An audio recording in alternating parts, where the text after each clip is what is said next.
ஜெய் வாசவி. இன்று 17 மற்றும் 18வது ஸ்லோகம். உத்தமக புருஷஸ்வதன்யக பரமாத்மேத்யத் யுதாத் யுகதக யோ லோகத்ரயமாவிஸ்ய விபர்த்தவ்ய ஈஸ்வரக யஸ்மாத் சர மதீதோ சக மக்ஷராத்யபி சோத்தமக அதோஸ்மி லோகே வேதேச்ச பிரதிதக புருஷோத்தமக. இனி இவை கற்க அந்நியமானவர் புருஷோத்தமன். அவ்வீஸ்வரன் நிர்விகார பரமாத்மா என்று அழைக்கப்படுகிறார். அவர் உலகத்தில் புகுந்து அதை தாங்குகிறார். சகுண பிரம்மம் அல்லது ஈஸ்வரன் மாயா சகிதன்.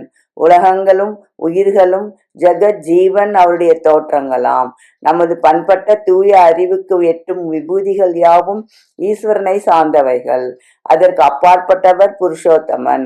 அவரிடத்து ஒரு விதமான மாறுதலும் உண்டாவதில்லை. சுத்த சைதன்யமாக நீக்கமர அவர் எங்கும் நிறைந்திருக்கிறார்.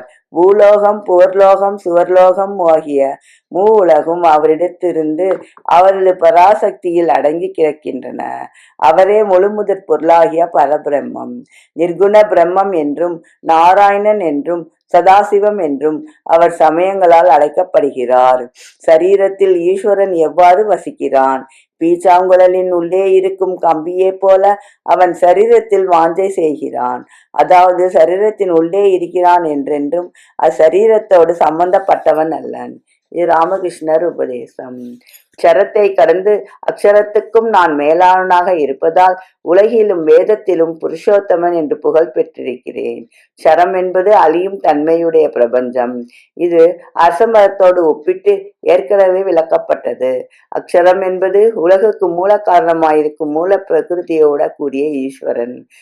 சக்தியாக இப்பொருளை கருதுமிடத்து பரமேஸ்வரி என்று அவள் பெயர் பெறுகிறாள். ஜீவாத்மாக்கள் எல்லாம் ஈஸ்வரனில் அடங்கி இருக்கிறார்கள். நிர்குண நிர்விகாரமாயிருப்பவர் பரபிரம்மம். பக்தர்களும் கவிகளும் அவரை புருஷோத்தமன் என்று அழைப்பதற்கு அவரது நிலையே காரணமாகிறது. நன்றி, வணக்கம். இப்படிக்கு லதா ஸ்வரூபம் விருதாச்சலம்.